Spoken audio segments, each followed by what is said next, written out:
ओम शांति। दया और सेवा भाव सच्चे गहने। ईश्वर चंद्र विद्यासागर बंगाल के प्रख्यात महापुरुष थे। बचपन से ही वे बहुत दयालु थे।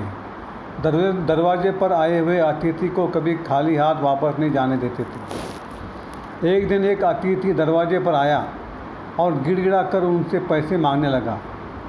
विद्यासागर घर में जाकर माँ से कहने लगे, माँ, दरवाजे पर अतिथि आया है, तुम्हारे पास कुछ हो तो इसे दे दो। माँ ने कहा, बेटा, घर में एक भी पैसा नहीं है, तू तो जो कोई आए उसे देता ही रहता है। घर में अब क्या बाकी बचा है।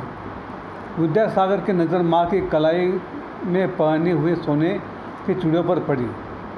वे बोले, तेरे पास ये सोने की चूड़ियाँ है, इनमें से एक सोने की चूड़ियाँ बेचकर रुपए ले आऊं तो इस अतिथि को कुछ दिया जा सके। माँ, तू चिंता मत कर, मैं बड़ा होकर तुझे जितने गहने चाहिए उतने बनवा दूंगा। विद्यासागर की माँ उनका हट जानती थी। उन्होंने फौरन चूड़ी निकाल दी। इस बात को बहुत वर्ष बीत गए। एक दिन विद्यासागर ने अपनी माँ से कहा, माँ, मैंने तुझे कहा था कि बड़ा होकर मैं तुम्हारे लिए गहने बनवा दूँगा। बोल, तुझे क्या क्या चाहिए। माँ बोली, बेटा, मैं भी काफ़ी समय से इस बारे में विचार कर रही थी। अच्छा हुआ जो तूने खुद ही मुझसे यह पूछ लिया।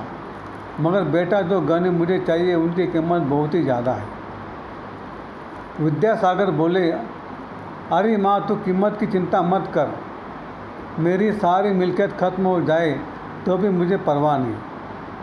माँ शांति से बोली, बेटा सुन, मुझे कोई सोने चांदी के गहने नहीं चाहिए। ऐसे गहने तो आदमी में झगड़ा कराते हैं। मुझे नहीं चाहिए। मुझे ये आप शोभा भी नहीं देते। पर बेटा, मेरा पहला गहना है ज्ञान।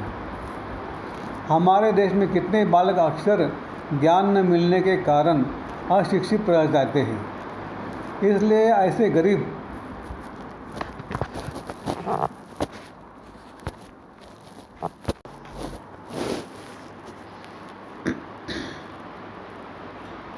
बालकों के लिए तू मुफ्त शिक्षा की व्यवस्था कर। मेरा दूसरा गहना है सेवा। हमारे देश में अनगिनत स्त्री, पुरुष और बालक दवा के अभाव में तड़प कर मर जाते हैं, तो उनके लिए धर्मार्थ दवाखाना खोल। मेरा तीसरा गहना है जीवन। हमारे देश में कितने ही कंगाल स्त्री, पुरुष और बालक अन्न के बिना दुख पाते हैं। ऐसे गरीब आदमियों के जीवन को बनाए रखने के लिए तू एक सदा व्रत खोल। ईश्वर चंद्र विद्यासागर ने माँ की इन इच्छाओं को पूरा करने के लिए जीवन पर्यंत जितना हो सका किया। अच्छा, ओम शांति शांति शांति। शुक्रिया बाबा, शुक्रिया आपका, लाख लाख शुक्रिया। Thank you thank you thank you.